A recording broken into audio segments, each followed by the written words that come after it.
Apewe sifa Mungu wa Abraham, Mungu wa Isaka, Mungu wa Yakobo kupitia mwanae ambaye ni mkombozi wetu Yesu Kristo. Nakaribisha kwa ushirika huu wa Africa Repent, na naamini ya kwamba tunaendelea katika lile somo la pili, bado ni ufunuo wa dhambi, ufunuo wa dhambi. Nakumbuka katika somo la kwanza tuliona umuhimu wa mwanadamu kutambua dhambi zake, kwa sababu ilikuwa ni lazima utambue dhambi zako ndio uweze kwenda ama kuongozwa katika huzuni ya kiungu, toba, na hata kwenda kuweka imani kwa ule mwana kondoo, vile vile ilivyokuwa katika Agano la Kale. Basi bado tunaendelea na somo hili la ufunuo wa dhambi. Lile somo la kwanza bado tunaendelea nalo, lakini katika hili waweza liita somo la pili. Basi acha tuamini na tuombe. Nakushukuru Mungu wa Abraham, Mungu wa Isaka, Mungu wa Yakobo, kupitia mwanae ambaye ni mkombozi wetu Yesu Kristo. Asante Bwana kwa somo la kwanza, na hata somo la pili Bwana linaendelea katika ufunuo wa dhambi. Mungu, naomba nenda ukatufunulie kila aina ya dhambi ambayo imejificha katika moyo wetu. Maana tunapozidi kufunuliwa dhambi zetu, ndio tunapata huzuni ya kiungu, tunapata kuzitubu na kuachana nazo na kusongezwa kwa mwana kondoo ambaye ni Kristo Yesu. Mungu, naomba kwa ajili ya Abraham na hata nyumba yake na hata wale wengine ambao wako pamoja naye. Naomba hata kwa wale wengine Bwana ambao pia wako nje pale, ambao wametayarisha mioyo yao na hata masikio yao kusikia kutoka kwako Mtakatifu wa Israeli.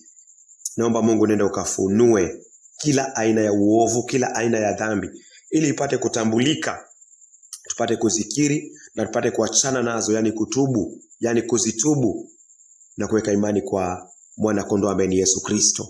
Asante Mungu kwa kuwa utakuwa nasi, na ni kwa jina safi la Kristo Yesu aliye Bwana na mkombozi wetu, mwana wa Mungu. Amen. Asante. Acha tuangalie kitabu cha Mambo ya Walawi. Somo ni ufunuo wa dhambi. Somo la pili ama sehemu ya pili. Sehemu ya pili itakuwa sawa kabisa. Mambo ya Walawi 4. Tusome Mambo ya Walawi 4 mstari wa 27 na 28. Kama mtu katika jumuiya ametenda dhambi pasipo kukusudia na kufanya lile lililokatazwa katika amri yoyote ya Bwana, yeye ana hatia. Kama mtu katika jumuiya ametenda dhambi pasipo kukusudia na kufanya lile lililokatazwa katika amri yoyote ya Bwana, yeye ana hatia.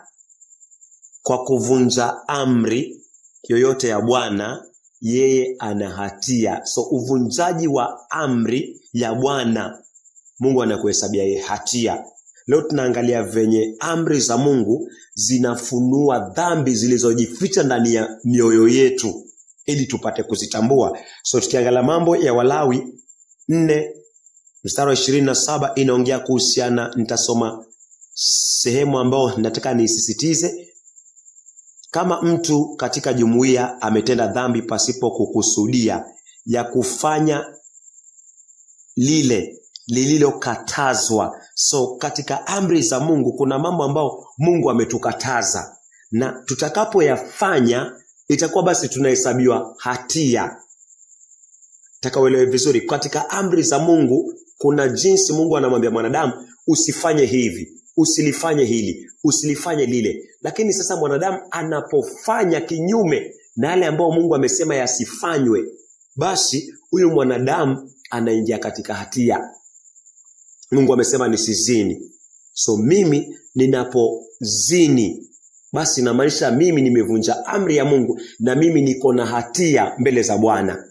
So amri kwa uwezo wa Mungu itafunua dhambi za siri ambazo zimejificha ndani ya mioyo yetu, na hata ndani ya moyo wako itafunua. Kwa sababu kama kuna chochote ambacho Mungu amesema usikifanye na ukakifanya, basi umeenda kinyume na amri, kinyume na neno la Mungu. Na kwa sababu umeenda kinyume na neno la Mungu, basi ina maana wewe uko na hatia ama mimi niko na hatia.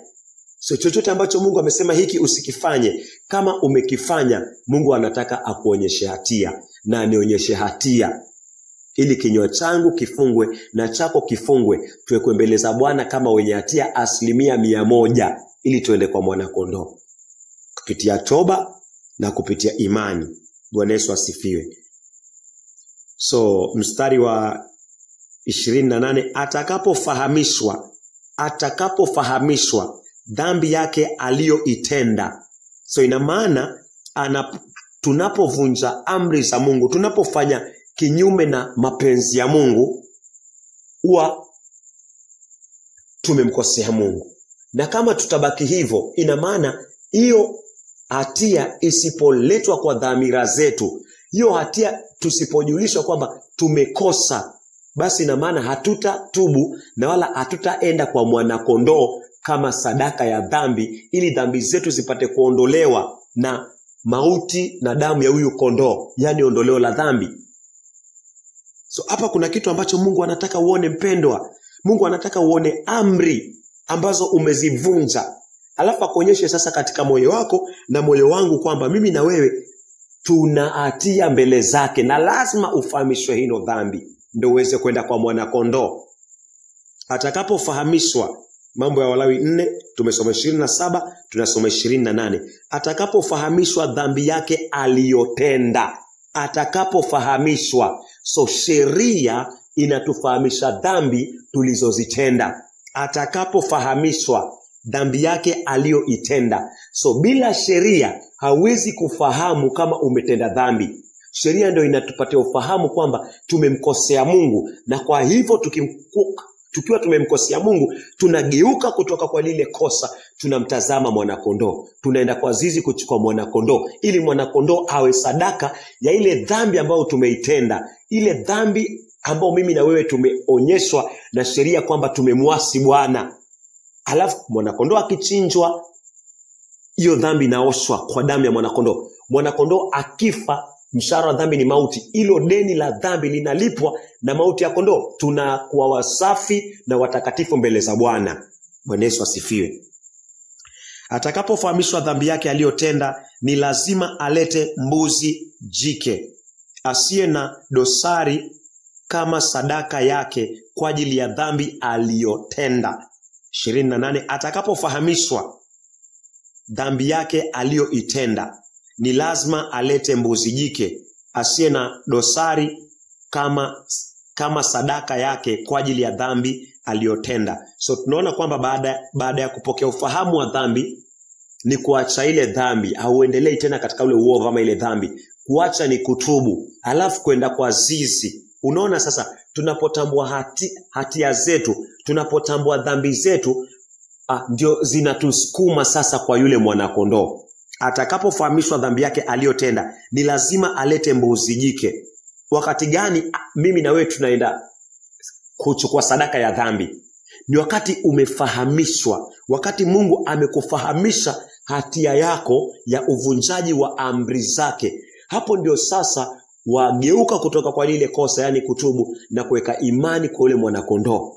So tunapozidi kujua uovu wetu, tunapozidi kufunuliwa dhambi zetu na uvunjaji wetu wa sheria, ndio tunasukumwa sasa, ndio tunasongezwa kwa yule kondoo. So the more ama zaidi ninapofahamu uovu wangu na dhambi zangu, na wewe zaidi unapofahamu makosa yako, zaidi unapopata ufunuo wa dhambi na maovu, ndio zaidi wapata ufunuo wa kusongezwa kwa mwana kondoo ambaye ni Yesu Kristo.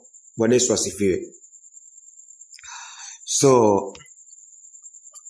tutarejelea mstari huo, alafu tutaangalia ni nini huwa inatupatia ufahamu, ni nini inatufahamisha dhambi. 28.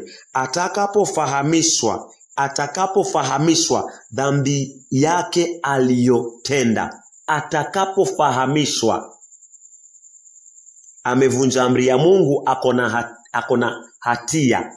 Atakapofahamishwa ile dhambi aliyoifanya. Acha tuangalie Warumi. Nani huyu atakayemfahamisha hizo dhambi. Atakapofahamishwa dhambi aliyotenda, amevunja amri, ako na hatia, lakini paka afahamishwe ni nani huyu ambaye atamfahamisha ile dhambi ametenda, ndio ageuke kutoka kwa ile kosa, amfuate mwana kondoo ambaye ni Yesu Kristo. Ni nani huyu? Atakapofahamishwa. Tuangalie Warumi tafadhali. Warumi 3 mstari wa 20.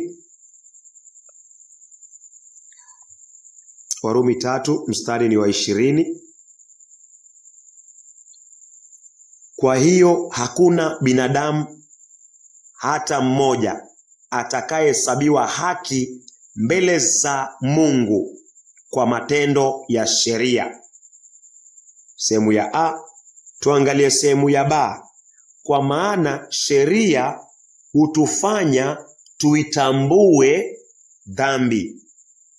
Kwa maana sheria hutufanya tuitambue dhambi.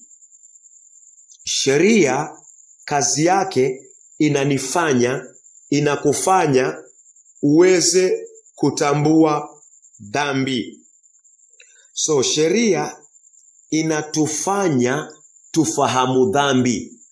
Usisahau Mambo ya Walawi 4:28. Atakapofahamishwa dhambi aliyoitenda, atakapofahamishwa dhambi aliyoifanya, atakapofahamishwa dhambi aliyoitenda. Nani anatufahamisha dhambi? Nani anakufahamisha dhambi zako na dhambi zangu? Turegelee tena Warumi 3 mstari wa 20. Kwa hiyo hakuna binadamu hata mmoja atakayehesabiwa haki mbele za Mungu kwa matendo ya sheria. Sehemu ya B. Kwa maana sheria hutufanya tuitambue dhambi. Sheria inatupatia ufahamu wa kutambua dhambi. Sheria ya Mungu, amri ya Mungu inatupatia ufahamu wa kutambua dhambi. So sheria ikinipatia ufahamu wa kutambua dhambi, basi itanifanya nisongee, itasongeza moyo wangu kwa toba na kwa mwana kondoo. Walikuwa wakipata ufahamu wa dhambi, ndio walikuwa wanaenda kwa mwana kondoo. So sheria inatupatia ufahamu wa dhambi ili tuweze kuweka macho yetu na mioyo yetu kwa mwana kondoo ambaye ni Yesu Kristo. So sheria kazi yake ni ikufanye utambue dhambi. Bwana Yesu asifiwe. Acha tuangalie Warumi 7 mstari wa 7. Inanifanyaje nitambue dhambi? Sheria inakufanyaje utambue dhambi? Warumi 7 mstari wa 7. Tuseme nini basi? Kwamba sheria ni dhambi? La hasha. Lakini isingekuwa kwa sababu ya sheria, nisingalijua dhambi. Isingelikuwa kwa sababu ya sheria, nisingalijua dhambi. Nisingalijua kutamani ni nini kama sheria haikusema usitamani. Hii inaongea kuhusiana na amri 10. Amri 10 ndio tunaambiwa tusitamani.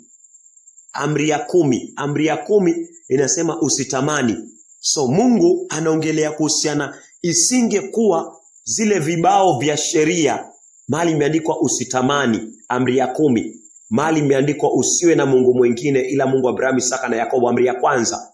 Amri ya pili mahali kumeandikwa usiabudu sanamu wala usisujudie. So anaongea kuhusiana na zile vibao vya sheria, kazi yake ni kutufanya sisi tutambue dhambi, na tutakapopata ufahamu wa dhambi kupitia sheria, basi ndio hapo tutawacha ile dhambi kwa kuikiri na kuitubu, alafu kwenda kwa mwana kondoo. So sheria inatusaidia kutusukuma kwa mwana kondoo kwa kututambulisha dhambi. Bwana Yesu asifiwe. Tuseme nini basi? Warumi 7 mstari wa 7. Tuseme nini basi? Kwamba sheria ni dhambi? La hasha. Lakini isingekuwa kwa sababu ya sheria, nisingalijua dhambi. Na kama singelijua dhambi, na maanisha singalienda kwa zizi kuchukua mwana kondoo. Nisingalijua dhambi na maanisha singetubu kwa sababu sijui dhambi, nitaendelea kufanya kile kiovu. Bwana Yesu asifiwe. Nisingelijua kutamani ni nini kama sheria haikusema usitamani. So nikitamani, kama nimeshimaisha kutamani, alafu moyo wangu ukiletwa kwa sheria za Mungu, amri za Mungu, naona Mungu anasema usitamani. Naona mimi nimekuwa nikitamani. Mimi nimekuwa mti mbaya. Mimi nimekuwa mtumwa wa dhambi kwa sababu nimekuwa nikishimaisha kutamani. Hapo ndio naanza kukiri dhambi zangu, naanza kugeuka kutoka kwa hizo, na wewe vile vile waanza kukiri na kuanza kugeuka na kuanza kuzitupilia mbali, ukielekea kwa zizi kuchukua mwana-kondoo, ili dhambi hiyo iwekwe kwa kichwa cha mwana-kondoo kwa kuweka mikono, huyu mwana-kondoo achinjwe, damu ya mwana-kondoo yoshe dhambi zako ambazo umetenda za uvunjaji wa sheria na zangu, alafu mauti ya mwana-kondoo iweze kulipa hilo deni la dhambi na tuwe wasafi. Lakini nani ametuonesha dhambi? Ni amri za Mungu, ambao ni sheria za Mungu. Mstari wa 8, lakini dhambi kwa kupata nafasi katika amri. So unaweza kuona alikuwa anaunganisha, anaongea kuhusiana na amri. Amri pia zinaitwa sheria. Lakini dhambi kwa kupata nafasi katika amri hii ikazaa ndani yangu kila aina ya tamaa, kwa maana pasipo sheria dhambi imekufa. So tunaona sheria ndio inatuonyesha dhambi. Nisingejua kutamani kama sheria ingeniambia usitamani. So kama nimekuwa nikiishi nikitamani, ina maana nahitaji kuja karibu, nahitaji kuja kwa sheria ili inionyeshe dhambi ya kutamani, niweze kukiri vile pia wewe, alafu uweze kuachana nayo, uweke imani kwa mwana-kondoo ambaye ni Kristo Yesu, hiyo dhambi yoshwe. Bwana Yesu asifiwe. So ningependa moja kwa moja tuende kwa amri za Mungu ili zizidi kutupatia ufunuo wa dhambi zilizojificha katika mioyo yetu, ufunuo wa dhambi tulizozitenda, ufunuo wa dhambi ambazo tunazitenda tukiamini kwamba tumeokoka. Lakini sheria sasa ndio itatuonyesha mioyo yetu kamili katika ukamilifu wa ufunuo wa dhambi kupitia amri za Mungu. Acha tuangalie kitabu cha Kutoka. Kitabu cha Kutoka 20. Hapa tuwe makini na utaratibu. Acha tuanze mstari wa 1. Ndipo Mungu akasema maneno haya yote. Mungu akasema maneno haya yote. So ina maana haya maneno yote tutayasoma ni neno la Mungu, ni agizo la Mungu. Haisemi tu Mungu akaandika, inasema Mungu akasema. Wana aliandika tu, pia yafaa tuelewe alisema akiandika.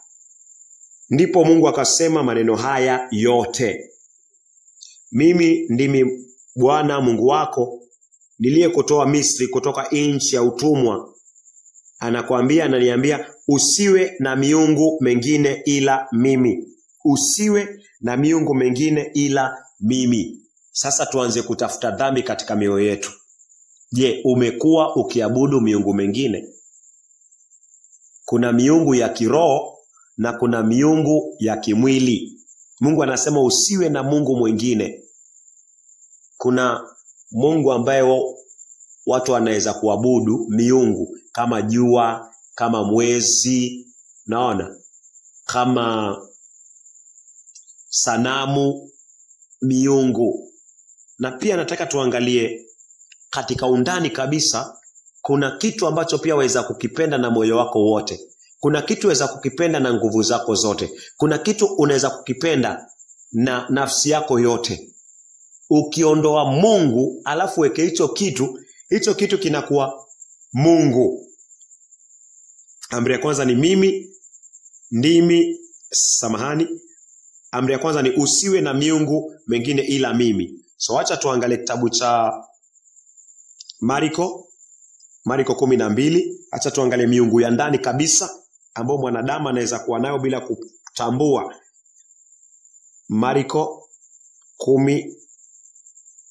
12, tuanze mstari wa 29. Yesu akajibu, amri iliyo kuu ndio hii. Yesu akajibu, amri iliyo kuu ndio hii. Sikiza Israeli, Bwana Mungu wetu ndiye mmoja. Mpende Bwana Mungu wako kwa moyo wako wote. Mpende Bwana Mungu wako kwa moyo wako wote, kwa roho yako yote, kwa akili zako zote, na kwa nguvu zako zote. Mpende Bwana Mungu wako kwa roho yako yote. So kumbuka tumesoma amri ya kwanza katika Kutoka 20 mstari wa 3 kwamba usiwe na miungu mengine. Mungu anasema hapa, Yesu Kristo anasema hapa, mpende Bwana Mungu wako kwa moyo wako wote. So kama kuna kitu ambacho nafaa nikipende na moyo wangu, kama kuna mtu ambaye nafaa nimpende na moyo wangu wote, kama kuna mtu ambaye nafaa umpende na moyo wako wote, ni Mungu. So kama kuna kitu chochote ambacho unakipenda na moyo wako wote zaidi ya Mungu, hicho kitu kinakuwa sanamu, na sasa unakuwa na mungu mwingine. Hicho kitu kinakuwa Mungu. Je, kuna kitu ambacho unapenda na moyo wako wote zaidi ya Mungu? Utajuaje? Mfano, kama waweza kuangalia mpira, Manchester, Arsenali, Barcelona, hizo zote tu, kama waweza kuangalia hizo na uzifatizie, na kuna wachezaji unawajua, mpaka mashabiki wengine, mpaka makocha, mpaka masponsors ambao wanasponsor hizo timu, kama unaweza jua haya yote na haujui maandiko ya Bwana, hauwezi kushikata verse moja ama verse 2 kwa kichwa chako, kitabu ambacho Mungu aliyekuumba amekupatia na akakupatia pumzi yake, na uwezi kujua hichi kitabu chake kinasema nini, basi inamaanisha Mungu wako ni mpira. Manake umependa mpira na moyo wako wote kuliko Mungu, kwa maana umependa mpira na roho yako yote, kwa maana umependa mpira na akili zako zote, ndio maana umeshika kwa akili, kwa maana umependa mpira na nguvu zako zote. So unakuwa na mungu mwingine ambaye anaitwa mpira. Hivyo katika kazi. Mfano uko na kazi, Mungu amekubariki na kazi, lakini sasa waipenda hii kazi na moyo wako wote, waipenda hii kazi na roho yako yote, waipenda hii kazi na akili zako zote, waipenda hii kazi na nguvu zako zote. Huo upendo wa kazi imezidi na mbali sana upendo wa Mungu. Then hiyo kazi inakuwa Mungu. Inakuwa wewe na mimi ni wavunjaji wa amri ya kwanza, ambapo Mungu anatuambia tusiwe na mungu mwingine ila yeye, kupenda chochote zaidi ya Mungu. Mpende Bwana Mungu wako kwa moyo wako wote. Chochote ambacho utapenda kwa moyo wako wote zaidi ya Mungu, hiyo ni Mungu. Kwa roho yako yote. Chochote ambacho utapenda kwa roho yako yote, aidha ni msichana, mwanamke, mvulana, mtoto, mume, roho yako yote anakuwa Mungu huyo. Kama ni fedha unapenda na roho yako yote, moyo wako wote, fedha inakuwa Mungu kwako. Kwa akili zako zote, ni nini inaogelea katika fikra zako? Je, ni utajiri? Kuna mtu halali usiku mchana nafikiria kitu ambacho nafikiria yeye ni kuwa tajiri. Yeye ni kuwa tajiri, hana muda na Mungu. Mungu hana nafasi katika mawazo yake. Huyo mtu utajiri ndio Mungu wake. Bwana Yesu asifiwe.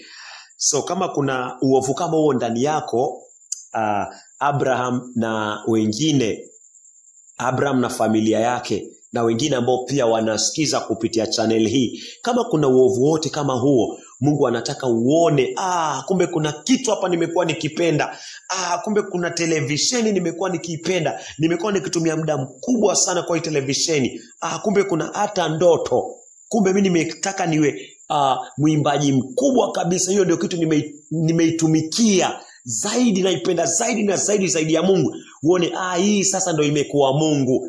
Uiweke kando, ukiri mbele za Bwana, uache, alafu umpe Mungu utukufu.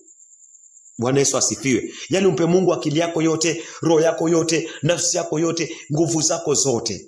Umpatie Mungu sasa. Hiyo ndio kukiri na kutubu, kugeuka kutoka kwa lile kosa. So kama kuna chochote hicho, naamini Mungu amekuonyesha. Acha tuangalie amri ya pili. Acha turudi Kutoka 20.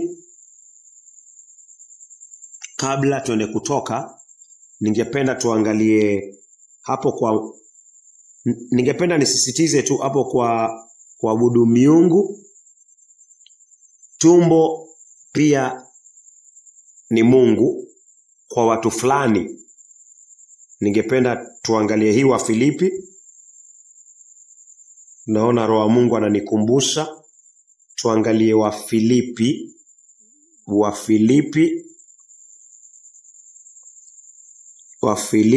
1, tuangalie mstari wa 19. Wafilipi 1 mstari ni wa 10 na samahani Wafilipi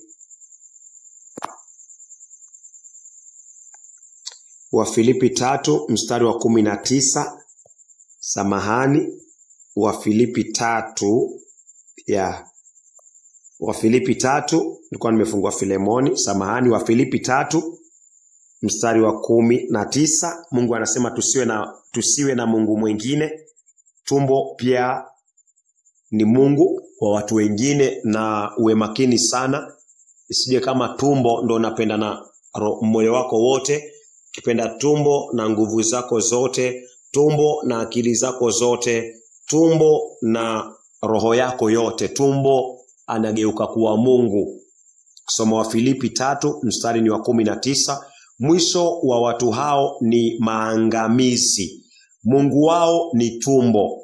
Mungu wao ni tumbo. Mungu imeandikwa kwa herufi kubwa, ikiashiria kwamba yule Mungu wa Abrahamu, Isaka na Yakobo wamemuondoa, alafu wamependa tumbo na moyo wao wote. Wamependa tumbo na roho yao yote. Wamependa tumbo na akili zao zote. Wamependa tumbo na nguvu zao zote. Hawa ni akina nani? Hawa ni watu ambao wanafanya kazi kila saa, hawana muda na Mungu. Hawa ni watu ambao wanajituma kweli, lakini hawashughuliki kabisa nafsi zao na Mungu, kumpa Mungu mili yao, akili yao, nguvu zao, mioyo yao, roho zao, kumpa Mungu maisha yao. Yaani watu ambao hawaeki maisha yao chini. Wao ni kazi na wao ni kazi. Hivyo tu. Alafu wakishapata hizi fedha, wanafanya nini na hizi fedha? Wanaenda wananunua vyakula. Wakinunua vyakula vinapita kwa mdomo, alafu vinaenda kwa tumbo. So inakuwa hiyo juhudi yote, hiyo nguvu yote ni yaishia wapi? Yaishia katika tumbo. So tumbo anakuwa Mungu wao kwa sababu wanamfanyia kazi zaidi na zaidi. So kama umekuwa wewe ambaye unasikia pia kupitia channel hii, hebu jiangalie sana. Wacha Mungu atupatie ufunuo. Hata kazi tukiwa tunazifanya, tuangalie sana kwa makini. Isiwe ni tumbo ndio Mungu wetu, tunashughulikia tumbo. Tarejelea tena Wafilipi 3 mstari wa 19. Mwisho wa watu hao ni maangamizi. Mungu wao ni tumbo, na utukufu wao ni aibu, na mawazo yao yamo katika mambo ya dunia. Mtu ambaye mawazo yake yako katika mambo ya dunia, mawazo yake yako katika mambo ya ulimwengu huu, na nguvu zake, akili zake, nafsi yake zinaishia katika tumbo. Huyu mtu anakuwa na Mungu mwingine basi, na amevunja amri ya Mungu. Tukiangalia amri ya pili, turudi Kutoka. So Mungu anataka ujitafute na nijitafute. Kuna nini nimekuwa nikipenda sana zaidi ya Mungu? Niachane nayo, nimpe Mungu utukufu. Acha tuangalie amri ya Kutoka 20 mstari wa 4. Amri ya pili, usijitengenezee sanamu katika umbo la kitu chochote kilicho juu mbinguni au duniani chini au ndani ya maji. Usivisujudie wala kuviabudu, kwa kuwa mimi Bwana Mungu wako ni Mungu mwenye wivu, ninayeadhibu watoto kwa ajili ya dhambi za baba zao hadi kizazi cha 3 na cha 4 cha wanichukizao, lakini naonyesha upendo kwa maelfu ya vizazi vya wale wanipendao na kuzishika amri zangu. Kutoka 20 mstari wa 4, usijitengezee sanamu katika umbo la kitu chochote kilicho juu mbinguni au duniani chini au ndani ya maji. Mungu anasema usijitengenezee sanamu katika umbo yoyote.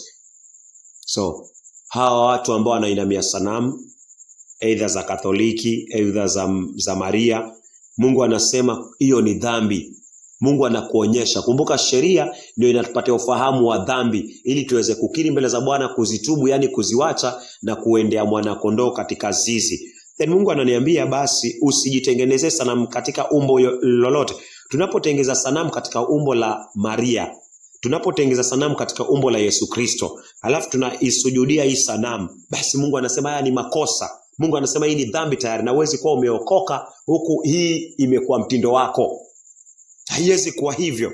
Mungu anakupatia ufunuo wa dhambi ili usinamie tena sanamu ya Maria, ili usinamie tena sanamu yoyote ile ambao unaipatia ibada kwa kuisujudia. Uiondoe kabisa katika moyo wako. Bwana Yesu asifiwe. Pia kuna sanamu za kiroho, kuna sanamu za kiroho. Mke wako anaweza kuwa sanamu, unapompenda sana anakuwa sanamu. Mpira inaweza kuwa sanamu, siasa inaweza kuwa sanamu. Siasa ni sanamu. Kwa wale watu ambao wanapenda sana siasa zaidi ya Mungu, siasa inakuwa sanamu, inakuwa an idol. So ukiangalia pia shamba ama ardhi inaweza kuwa sanamu. Mtu anaweza kuwa yuko radhi afe kwa ajili ya shamba, lakini hayuko radhi afe kwa ajili ya injili ya Yesu Kristo. Basi inamaanisha huyu mtu Mungu wake ni nani? Mungu wake si Yesu Kristo, si Mungu wa Abrahamu, Isaka na Yakobo. Mungu wake ni shamba. Na Mungu anataka utambue hivyo, ugeuke, usifungwe na chochote hicho. Usiwe na sanamu katika moyo wako. Kuna wengine wanataka wawe wanamuziki, venye mimi nilikuwa huko nyuma. Hiyo ilikuwa sanamu, nilikuwa natumikia kila kitu. Nguvu zangu, akili zangu, mawazo yangu, usiku mchana ni kuandika tu nyimbo, Basi hiyo ilikuwa sanamu. Ilikuwa simpi Mungu muda wake. Hiyo ilikuwa sanamu. Mungu alivunja hizo sanamu. So nihakikisha hakuna kitu kinanifunga katika moyo. Hakuna kitu nainamia katika moyo wangu isipokuwa Mungu wa Abrahamu, Isaka na Yakobo. Katika kumpa muda wako na kumpa moyo wako, kumpa roho yako na kumpa akili zako na hata mali zako zote. Tukiangalia amri hiyo, nadhani kwa neema ya Mungu hapo iko sawa. So tunasoma Kutoka, hii ni amri ya 3, Kutoka 20 mstari wa 7, usilitaje bure jina la Bwana Mungu wako, kwa kuwa Bwana hataacha kumhesabia hatia yeye alitajaye jina lake bure. Usilitaje bure jina la Bwana Mungu wako. Hii inamaanisha nini? Usilitaje bure jina la Bwana Mungu wako, kwa kuwa Bwana hataacha kukuhesabia hatia yeye alitajaye jina lake bure. Hii inamaanisha kuna watu wako na tabia kama hii. Imekuwa tabia yako ya kuapa Mungu, unaapa Mungu kila wakati, na ukiangalia mwenendo wako hauko sawa. Kuna watu wanadanganya huku wakiapa, wanadanganya wakitumia jina la Mungu. Mfano, wataka kukopa na wajuazi kesho utapata hiyo pesa, lakini waja kumshawishi huyu mtu ukiapa kwa jina la Mungu kwamba kesho utamletea ili akupatie, kwa sababu umeapa, umetangulisha jina la Mungu, ajue wewe ni mkweli. Sasa unatumia jina la Mungu kudanganya. Manake ukimtajia mtu jina la Mungu, huyu mtu anaona huyu anasema kweli, huyu lazima atanipatia, huyu mtu ananihakikishia kwamba ataniletea, na akataja jina la Mungu. Sasa huyu mtu anampatia kwa heshima ya kwamba huyu mtu ametaja jina la Mungu, lakini wewe ndani ya moyo wako unajua kesho sitapata ino pesa. So nataja jina la Mungu ili niweze kupata ino pesa, niweze kufanya mambo yangu. Mungu anasema usilitaje jina lake bure. Taja jina la Mungu kama unaomba. Taja jina la Mungu kama unahubiri injili ya Yesu Kristo. Taja jina la Mungu kama mko katika harusi Naona. So nisilitaje bure, nisilitaje katika njia ya udanganyifu, ama nisifanye mzaa na jina la Mungu. Mungu anasema usilitaje bure, na mtu yote ambaye anafanya hivi yuko na hatia, Mungu anamhesabia hatia. So hebu jiangalie, umekuwa ukilitaja jina la Mungu bure. Pia kutaja jina la Mungu bure tunaweza kuangalia pia kwa njia nyingine, na kama umekuwa ukitumia uongo kwa kutumia jina la Mungu, Mungu anataka uache. Mungu anataka uache kabisa, uache. Hiyo ni toba. Acha tuangalie pia jinsi mwanadamu anaweza kutaja jina la Mungu bure. Tuangalie kitabu cha Timotheo wa pili, natumai 19. Timotheo wa pili. Tuangalie Timotheo wa pili. Kabla tusome Timotheo wa pili 19, wacha turegelee tena Kutoka 20 mstari wa 7. Usilitaje bure jina la Bwana Mungu wako. Usilitaje bure jina la Bwana Mungu wako. Acha sasa tuangalie kitabu cha Timotheo wa pili. Timotheo wa pili 2:19. Kumbuka Kutoka 20 mstari wa 7, usilitaje bure jina la Mungu wako. Usilitaje bure jina la Mungu wako. Tuangalie Timotheo wa pili 2 mstari wa 19. Lakini msingi wa Mungu ulio imara umesimama, ukiwa na muhuri wenye maandishi haya: Bwana anawajua walio wake. Bwana anawajua walio wake. Tena kila alitajaye jina la Bwana, kila alitajaye jina la Bwana na awache uovu. Kila alitajaye jina la Bwana na awache uovu. So kila mtu ambaye anataja jina la Bwana anaambiwa awache. Ni hatia kutaja jina la Bwana na huko unaendelea na uovu. Hii inakuwa sawa sawa na kitabu cha Kutoka 20 mstari wa 7. Usilitaje jina la Bwana Mungu wako bure. Usilitaje jina la Bwana Mungu wako bure. Usilitaje jina la Bwana Mungu wako bure. So kutaja jina la Bwana Mungu wetu bure ni sawa na kutaja jina la Yesu Kristo na kuendelea na uovu. Ni sawa na kutaja jina la Mungu Abrahamu, Isaka na Yakobo na kuendelea na uovu. Sana sana tumekuwa tukisalimiana, Bwana Yesu asifiwe. Lakini tunaambiwa kila alitajaye jina la Bwana na awache uovu. Kila anayesema Bwana Yesu asifiwe, kila anayesema Mungu Abrahamu, Isaka na Yakobo, anaambiwa ni lazima awache uovu. Nikiwa nataja jina la Bwana Yesu asifiwe, ikiwa nasema Mungu Abrahamu, Isaka na Yakobo, na bado naendelea na uovu, hii ni kutaja jina la Bwana bure. Bwana Yesu asifiwe. Ushawahi kutambua hivyo? Ushawahi kuwa wasalimia watu Bwana Yesu asifiwe? Ushawahi kusema wewe unaabudu Mungu mmoja ambao ni Mungu Abrahamu, Isaka na Yakobo, lakini bado unaendelea kuishi maisha machafu ya usherati, ya uzinzi, ya chuki, ya hasira, ya kiburi, ya faraka, ya majibizano, ya kutokuheshimu wazazi, lakini bado unasema Bwana Yesu asifiwe? Mungu anasema unavunja amri ya 3. Usilitaje jina la Bwana Mungu wako bure. Usilitaje jina la Mungu bure. Na kutaja jina la Mungu bure, Timotheo wa pili 2 mstari wa 19. Timotheo wa pili 2 mstari wa 19. Mtu yote ambaye anataja jina la Bwana, mtu yote ambaye anataja jina la Yesu Kristo, mtu yote ambaye anataja jina la Mungu Abrahamu, Isaka na Yakobo, na awache uovu. Kama umekuwa ukitaja jina la Mungu na waendelea na uovu, jua hiyo ni uovu mkubwa sana mbele za Bwana. Umevunja amri ya Mungu, na ni sheria ndio inakuonesha dhambi, ili ukiri dhambi hiyo mbele za Bwana na kwa uwezo wa Mungu uiwache, yani uitubu na uweke imani kwa mwanakondoo ambaye ni Kristo Yesu, hiyo dhambi yoshwe. Bwana Yesu asifiwe. Kila alitajai jina la Bwana na awache uovu.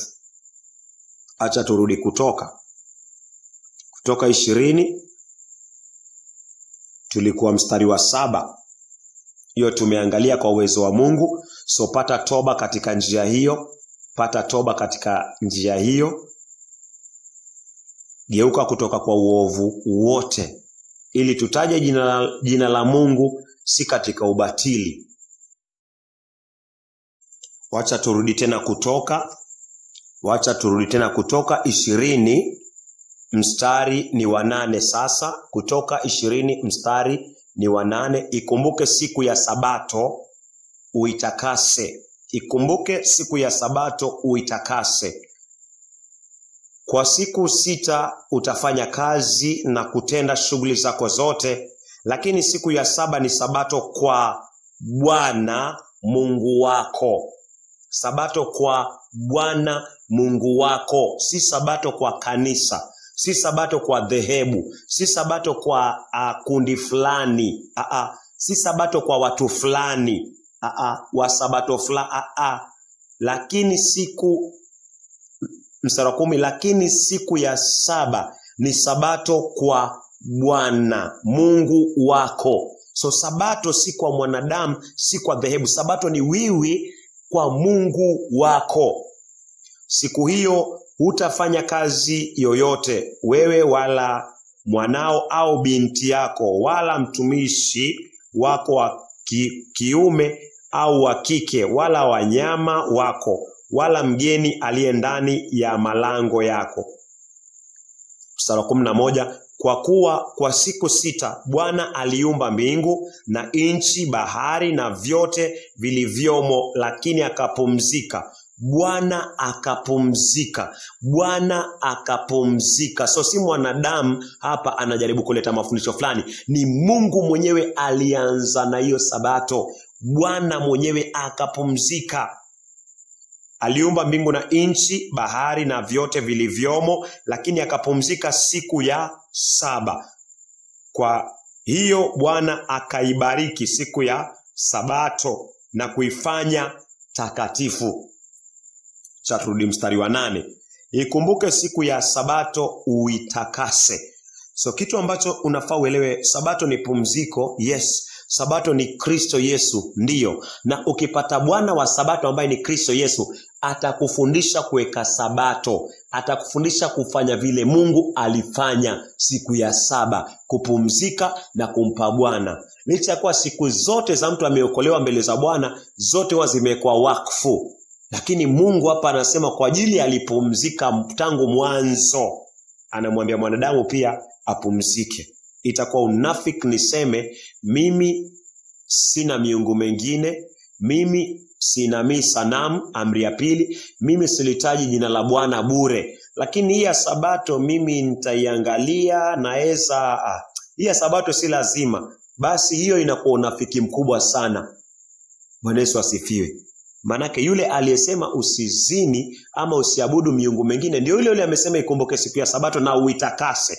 So inafaa niangalie katika mtazamo wote, ni katika njia gani nimekuwa siendi sawa, basi inafaa nirudi katika usawa kupitia neno.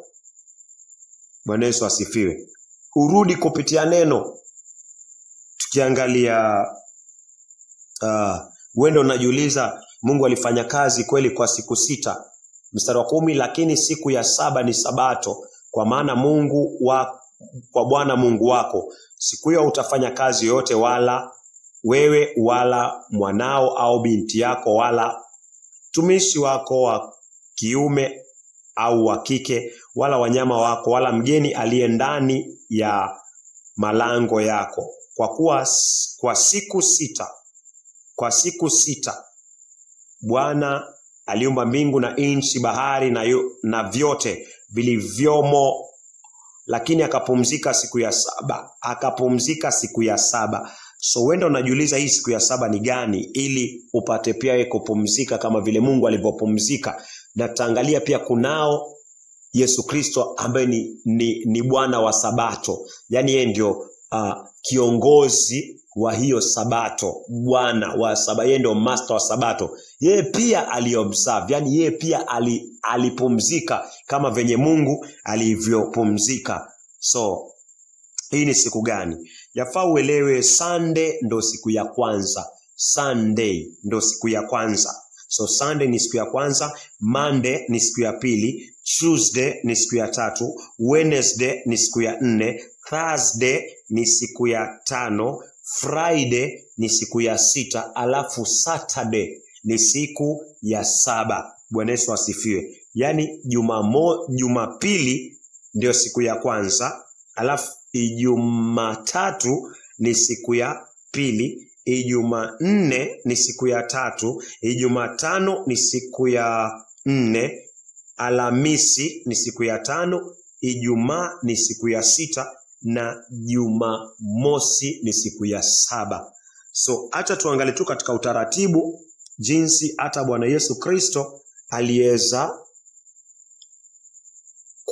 kuangalia haya. Yani aliweza kuobserve, aliweza kuwa na utaratibu na utiifu wa haya. Tuangalie kitabu cha Luka 4 mstari wa 16. Luka 4 mstari wa 16. Huyu ni Yesu Kristo.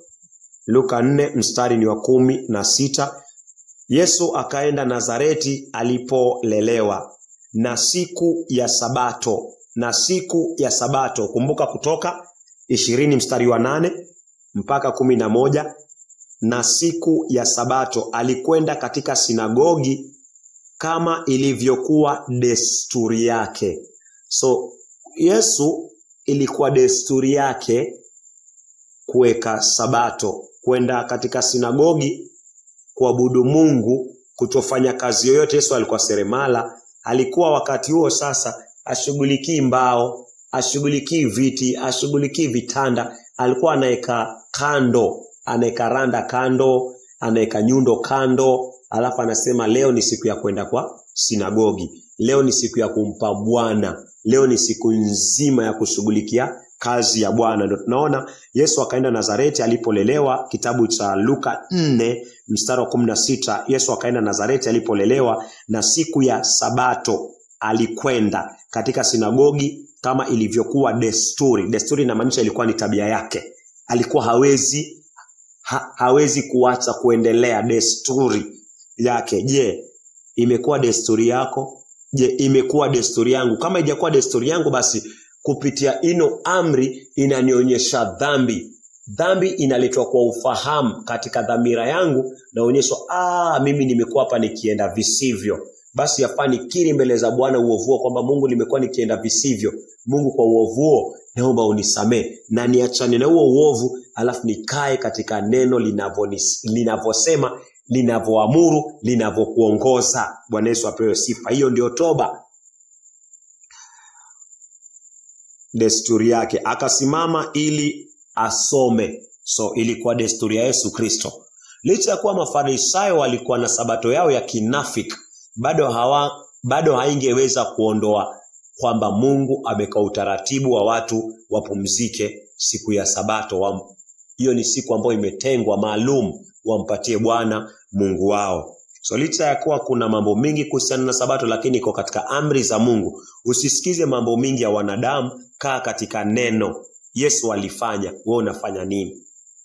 Hata tuangalie pia baada Yesu Kristo kuondoka, bado mitume si Yohana, si Petro, si Paulo, si Yakobo, si Filipo, wale wote ambao Yesu Kristo aliwachagua, bado waliendelea na mfumo huo. Bwana Yesu asifiwe. Hata Paulo ambaye alitumwa kwa watu wa mataifa, bado ye pia aliangazia siku ya Bwana. So tukiangalia kitabu cha Matendo ya Mitume, na muangalia Paulo baada ya ufufuo wa Yesu Kristo, ili usiseme huenda pengine Yesu Kristo alikuwa hajakufa, lakini baada ya kufa, kuzikwa na kufufuka, hii iliondolewa. Haikuondolewa. Acha tuangalie Matendo ya Mitume 17. Matendo ya Mitume 17 mstari ni wa 2. Matendo ya Mitume 17 mstari ni wa 2. Kama desturi yake, vile kama Yesu Kristo, tunaambiwa pia kwa Paulo ilikuwa kama desturi yake. So Paulo alimuiga Yesu Kristo. Na wewe pia na mimi tunapaswa tumuige Yesu Kristo. Kama desturi yake, Paulo aliingia ndani ya sinagogi na kwa muda wa Sabato 3 akawa anahojiana nao kutoka kwenye maandiko. So ilikuwa ni desturi yake. Pia tukiona kitabu cha Matendo ya Mitume hapo inafaa pia iwe desturi yangu, maana desturi ya Yesu Kristo inafaa iwe desturi yangu. Desturi ya Yesu Kristo ilikuwa desturi ya Paulo. Paulo alijifunza kwa desturi ya Yesu Kristo. Na mimi napaswa nijifunze katika desturi ya Yesu Kristo. Na wewe pia unapaswa ujifunze katika desturi ya Yesu Kristo. Kuiangalia siku ya Bwana sawa sawa na maandiko. Tukiangalia pia 18 Matendo ya Mitume 18:4,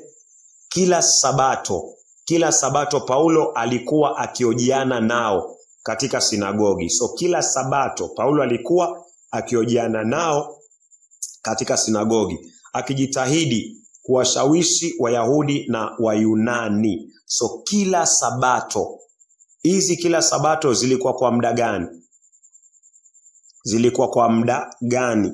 Kila sabato alikuwa anakaa wanaojiana. Ilikuwa kwa muda mrefu sana, kwa muda wa mwaka 1 na miezi 6. So unaweza kuhesabu hapo zilikuwa ni sabato ngapi. Ukiangalia mstari wa 11, tunaambiwa hapa katika mstari wa 4:18 Matendo ya Mitume 4, kila sabato Paulo aliojiana nao katika sinagogi. So kila sabato Paulo aliojiana nao ni kwa muda gani? Acha tuangalie mstari wa 11 sasa. Kila sabato inamaanisha hakukosa sabato, walikuwa wanaojiana nao. Mstari wa 11 Matendo ya Mitume 18:11, hivyo Paulo akakaa huko kwa muda wa mwaka 1 na nusu akiwafundisha neno la Mungu. Mwaka 1 na nusu. So unaweza kupiga hesabu hizo ni sabato ngapi ambao ndo Mungu anasema ilikuwa ni desturi. Desturi inamaanisha alikuwa anatii neno la Mungu, anatii desturi ya Yesu Kristo. Bwana Yesu asifiwe. So Mungu anakuita katika pumziko la kiroho na hata lilete matunda ya pumziko ya kimwili. Acha turudi tafadhali Kutoka 20. Mungu anataka utubu kama haujakuwa muangalizi wa siku ya Bwana. Kama haijakuwa desturi yako, kiri mbele za Bwana, rudi kwa neno, rudi kwa misingi ya desturi ya Yesu Kristo, Paulo na mitume. So tukirudi Kutoka 20 mstari wa 12, waheshimu baba yako na mama yako ili upate kuishi siku nyingi katika nchi anayokupa Bwana Mungu wako. Waheshimu. Tunaambiwa tuheshimu wazazi. Je, umekuwa ukiishiaje na mzazi wako? Umekuwa ukimheshimu mzazi wako? Kama umekuwa haumheshimu mzazi wako, sheria ama amri ya Mungu inakuonyesha dhambi, inakupa ufahamu wa dhambi ili uweze kukiri uovu, kuacha na kuweka imani kwa mwanakondoo ambaye ni Kristo Yesu, ili hizo dhambi zipate kuondolewa. So umekuwa ukiishi vipi na wazazi wako? Umekuwa ukiwatukana?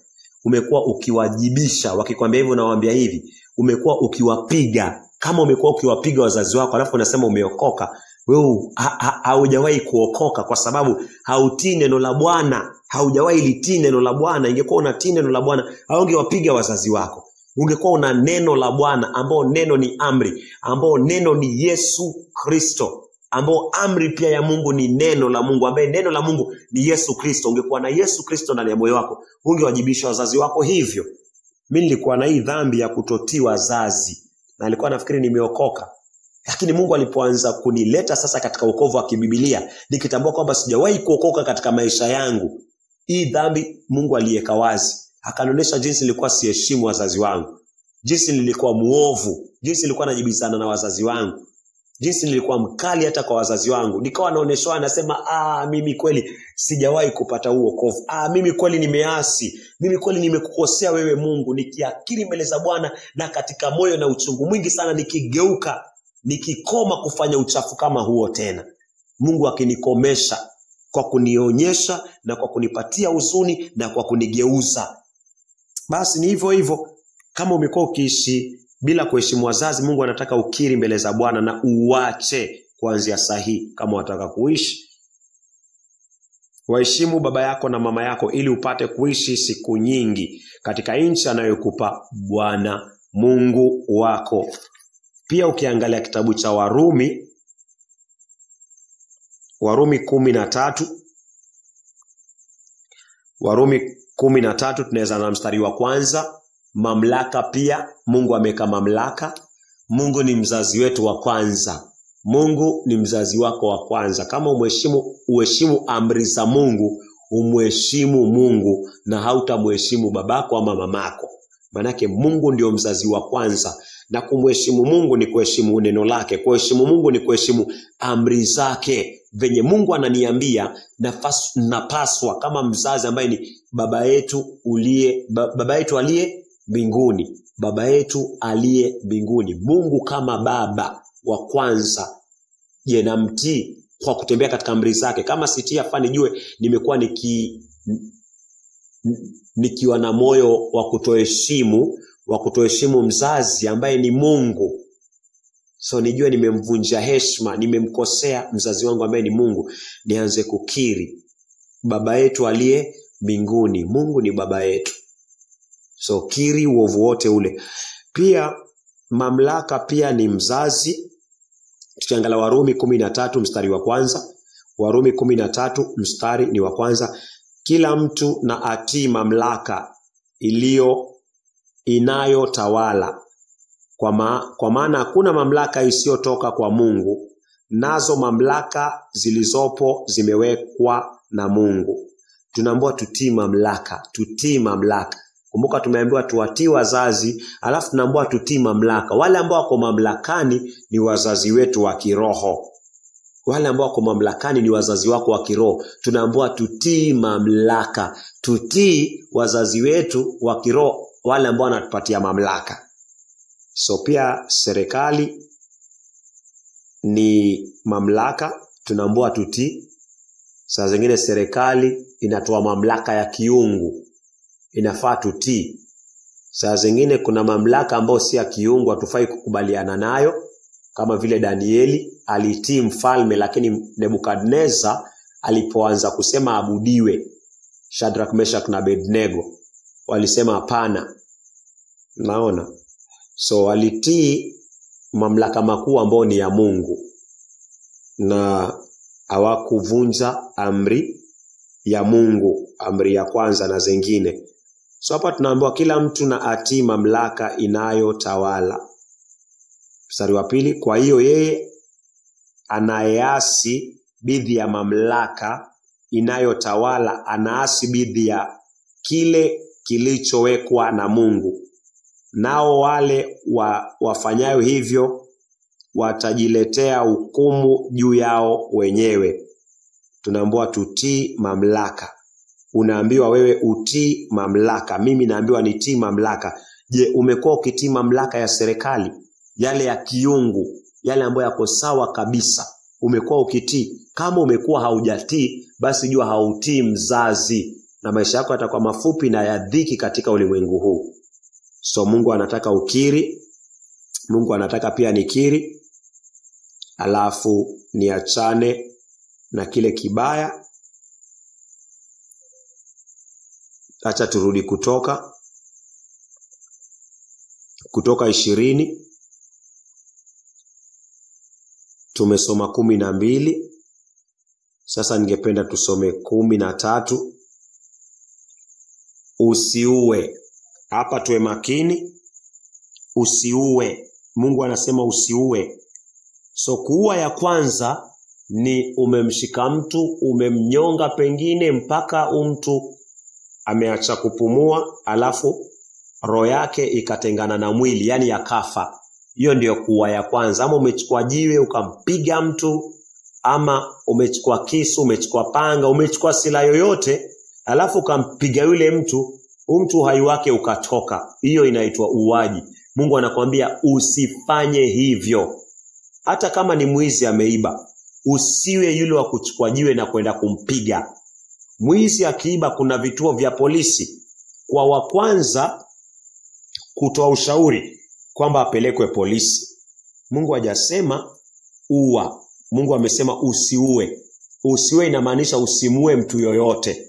Hata kama kuna mtu amekukosea, hauna haki ya kumuua. Mungu amekuambia usiue. Mpeleke katika mamlaka. Si tumesoma mstari wa 12 Kutoka 20:12 na tukaangalia Warumi 13:1-2. Tuambiwa tutii mamlaka. Hakuna mamlaka inasema ua. Mamlaka zinasema usiue. Mamlaka inasema tusichukue sheria mikononi. So hivyo ndio Mungu anaeleza. Licha ya kuwa kuna hali zingine pia unaweza kuwa wajikinga, alafu ikatokea hivyo, hiyo Mungu atakuhukumu kulingana na dhamira yako na maksudi yako. Kama huku kusudia kweli katika moyo na huyu mtu alikuwa anataka kukutoa wewe uhai, ukajikinga, alafu ikawa vyovyote vile, ni sawa. Lakini Mungu anakuambia usiue. So huo ndio uuaji wa kwanza. Alafu pia unafaa ufahamu kuna dhambi ya uuaji wa pili. Usiue ni ukimchukia ndugu yako katika moyo. So kama kuna watu umekuwa ukiwachukia katika moyo, we ni muuaji na haujawahi kuokoka, kwa sababu kama umekuwa ukiwa na chuki kwa muda mrefu na unaamini mimi niliokoka, basi hii chuki ya muda mrefu ni sawa na wewe umekuwa ukiishi kama muuaji katika hiyo muda mrefu, na kuna wokovu wa muuaji. So acha tuangalie waraka wa kwanza wa Yohana. Waraka wa kwanza wa Yohana 3:15. Hivi ndio Mungu ananiambia na anakuambia pia. Yeyote amchukiaye ndugu yake ni muuaji. Yeyote amchukiaye ndugu yake ni muuaji. Nanyi mnajua ya kwamba muuaji hana uzima wa milele ndani yake. So kama umekuwa ukiishi, hii ni waraka wa kwanza wa Yohana 3:15. 1 John 3:15. So tukirudi Kutoka, tunaambiwa tusiue. Na Mungu anasema mtu yote ambaye anamchukia ndugu yake kwa moyo ni muuaji. Mtu yote ambaye anamchukia ndugu yake kwa moyo ni muuaji. So ni watu wangapi umewachukia kwa moyo wako? Ni watu wangapi umewabeba kwa moyo wako ama moyo wangu? Mungu anasema kama umebeba mtu kwa moyo wako kwa malengo ya kumchukia, Mungu anakuita muuaji. Na kama hizo siku zote umekuwa ukiishi hivyo na chuki kwa moyo, basi na maana hujawahi kuwa na uzima wa milele ndani yako. Na maana umekuwa ukiishi kama muuaji mbele za Bwana. So Mungu anataka ukiri na uache chuki katika moyo, isikutawale. So hivyo ndo Mungu anasema usiue. Na pia kuua kwengine, hapa pia tuwe makini. Kuua kwengine ni kutoa mbegu za kiume. Kutoa mbegu za kiume ama za kike, kulazimisha mbegu za kike zitoke. Nasema mbegu za kike, naongea kuhusiana na tendo ambalo linaitwa masturbation. Samahani kama nimepitiliwa hapo kwa mbegu za kike. Naongea kuhusiana na tendo ambalo linaitwa masturbation. Kuna mtu katika Biblia, tuangalie kitabu cha Mwanzo.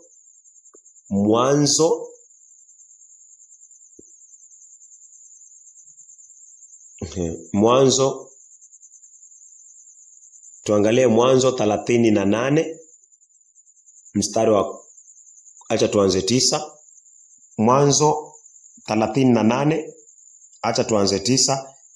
Lakini Onan alijua kwamba uzao haungekuwa wake.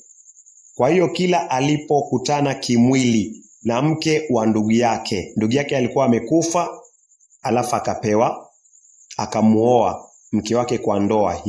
Hiyo ni desturi, ilikuwa hivyo. So akiwa lakini Onan akijua kwamba uzao haungekuwa wake, kwa hiyo kila alipokutana kimwili na mke wa ndugu yake aliyemuoa kwa ndoa takatifu ili amzalie watoto, kila alipokutana kimwili na mke wa ndugu yake alimwaga chini mbegu za kiume ili asimpatie ndugu yake uzao. Alimwaga mbegu za kiume chini ili asimpatie ndugu yake uzao.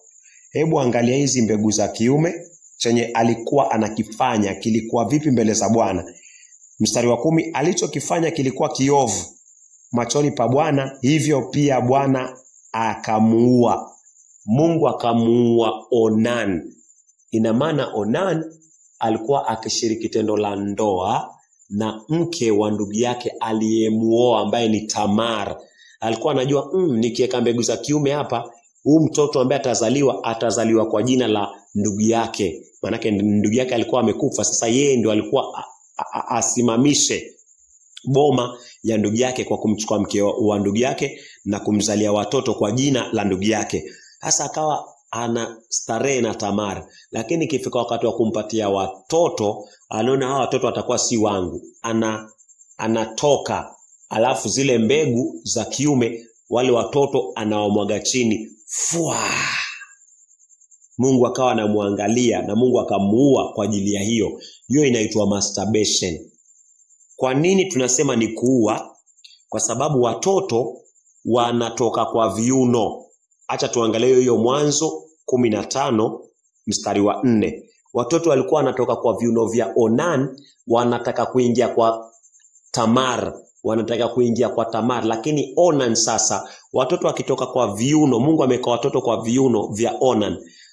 Onan akiendelea kushiriki tendo la ndoa katika ndoa na Tamar. Watoto wakitoka kwa viuno, wakiwa wanaenda waingie kwa Tamar, Onan anatoka, alafu anawamwaga chini. Watoto wanakaa kwa viuno. Kiangalia kitabu cha Mwanzo, maneno ya Mungu haya, Mwanzo 15 mstari ukiwa ni wa 4. Mungu anamwambia Abraham, ndipo neno la Bwana likamjia, ndipo neno la Bwana lilipomjilia. Neno la Bwana ni Mungu. Mtu huyu hata kurithi. Mtu huyu hata kuwa mrithi wako. Mtu huyu hata kuwa mrithi wako, bali mwana atakayetoka katika viuno vyako mwenyewe ndiye atakaye kuwa mrithi wako. Tarejelea tena, ndipo neno la Bwana lilipomjia. Mtu huyu hata kuwa mrithi wako, bali mwana atakayetoka katika viuno vyako mwenyewe. Mungu anamwambia Abraham, mwana atakayetoka kwa viuno vyako. Nani alikuwa kwa viuno vya Abraham? Isaka. Isaka ndo alikuwa kwa viuno vya Abraham. So Abraham alipokutana na Sara, watoto kutoka kwa viuno vya Abraham wakatoka, ambaye ni Isaka. Isaka kwa kiuno cha Abraham akatoka akaingia kwa tumbo ya Sara kwa nguvu za Mungu. Alafu Sara akamzaa Isaka. Waelewa? Mungu anamwambia Abraham, mtoto atakayetoka kwa viuno vyako ndiye atakaye kuwa mrithi wako. So Isaka alikuwa kwa kiuno cha Abraham. So Abraham akikutana na Sara kimwili, hawana nguvu. So kwa uwezo wa Mungu anatoa mtoto kwa viuno vya Abraham ambaye ni Isaka. Anamconnect mpaka kwa Sara. Alafu Sara akiwa mzee miaka 90 anakuwa na ujauzito. Alafu Isaka anazaliwa kupitia Sara. Bwana Yesu asifiwe. Isaka anazaliwa kupitia Sara. Isaka anazaliwa. Bwana Yesu asifiwe. So unaweza kuona jinsi Isaka ametoka kwa viuno vya Abraham akaingia kwa Sara. So ukirudi Mwanzo 38 mstari wa 9, lakini Onan alijua kwamba, Mwanzo 38:9, kwamba uzao haungekuwa wake. Kwa hiyo kila alipokutana kimwili na mke wa ndugu yake alimwaga chini mbegu za kiume ili asimpatie ndugu yake uzao. Unaona, Onan, Mungu ameka watoto kwa Onan, alafu Onan akikutana na Tamar mke wa ndugu yake aliyemuoa kwa ndoa takatifu, watoto wakitoka kwa viuno vya Onan wakitaka kuingia kwa nani huyu? Kwa Tamar, Onan anageuka alafu anawamwaga chini. Mungu anaona huu ni uwaji kwa sababu watoto wako hai kwa viuno, alafu huyu anawaangusha chini, yani anawaua. Mungu anasema atamwacha. Mungu pia alifanya nini? Mungu alimuua. So wale watu ambao wamekuwa wakifanya kitu ambacho inaitwa masturbation, wakimwaga mbegu zao chini, huo ni uuaji.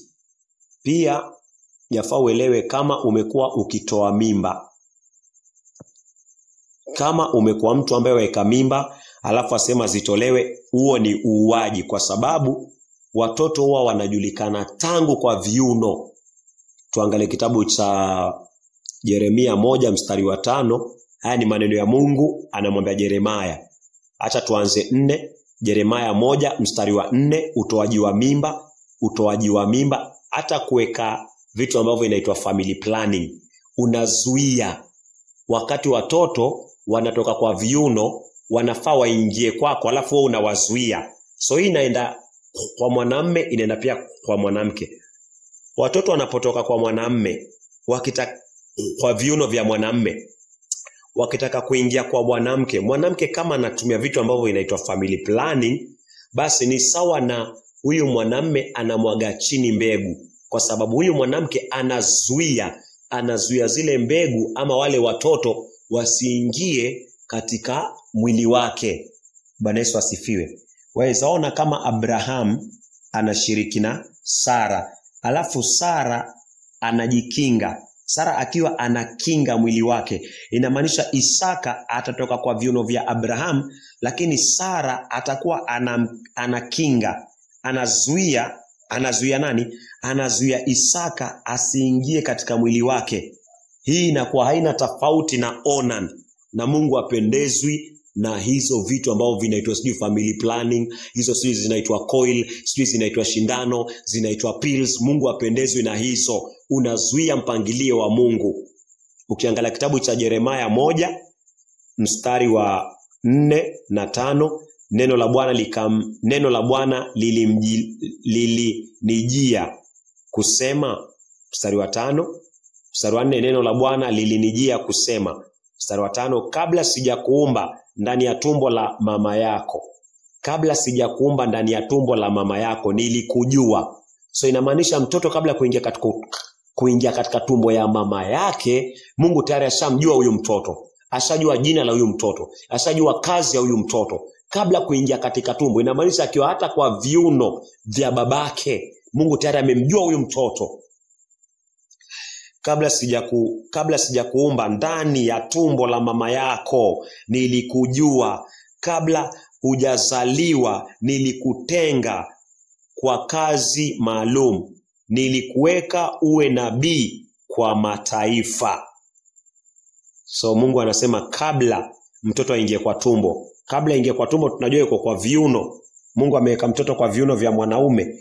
Anasema akiwa hapo katika viuno, Mungu anasema nilikujua. Kabla kuingia katika tumbo, Mungu anasema nilikutenga ili uwe nabii. So wale watoto ambao tumekuwa tukiwaua, either katika masturbation, either katika utoaji wa mimba, either kushauriwa tu mimba itolewe kiolela, unaipachika unasema itolewe, hawa watoto wote umekuwa ukiwaua, siku moja utawaona mbinguni na watakuwa evidence, watakuwa ushahidi ya kwamba wewe uliishi maisha yako duniani ukifanya masturbation. Wewe uliishi duniani ukitoa tu mimba. Licha kwa utaitoa kwa siri, lakini kama usipoikiri mbele za Bwana na kutubu, yani kuacha, then kuwa na uhakika na hili kwamba hao watoto watakushtaki mbele za Mungu katika kiti cha enzi cha Yesu Kristo. Utashtakiwa na itakuwa aibu kwa ulimwengu mzima kwamba huyu aliishi akitoa mimba. Tunaona watoto wamepangana. Chunga sana. Mungu anataka tuache. Kama imekuwa mtindo wetu wa maisha, kama ni coil, ondoa. Usiwe kizuizi, usizuie nabii ambaye Mungu anamleta duniani kwa kutumia mipira, hata kutumia mipira ya kujamiana. Mungu apendezi, huu ni uchafu kabisa. Wale watoto ukitumia mpira wa kujamiana, yani kama condom, unapotumia mipira, hawa watoto wanatoka kwa viuno wanaingia kwa ule mpira, alafu unachukua watoto unawatupa. Hiyo ni sawa tu na kile kitendo ambacho Onan alikuwa anafanya. Huu ni uchafu, haukuwa kuanzia mwanzo na hauko katika maandiko, na Mungu anaonyesha kabisa hasira yake kwamba wale ambao walikuwa wanafanya uchafu huo aliwaua. So wewe umefanya mara ngapi na bado unaishi? Ina maana inafaa uwache kabisa na usiregelee tena. Usiregelee tena tafadhali. Wewe ambao unasikia kwa channel hii, na pia Abraham rafiki yangu na familia yake. Hivyo ndo Mungu anatuonya katika hilo. So tunaweza kurudi, acha turudi kitabu cha Kutoka 20. Tuangalie, tumefika mstari wa 14. Kutoka 20 mstari wa 14. Kutoka 20 mstari wa 14. Usizini. Mungu anakuambia usizini, Mungu ananiambia nisizini. Usizini. Usizini.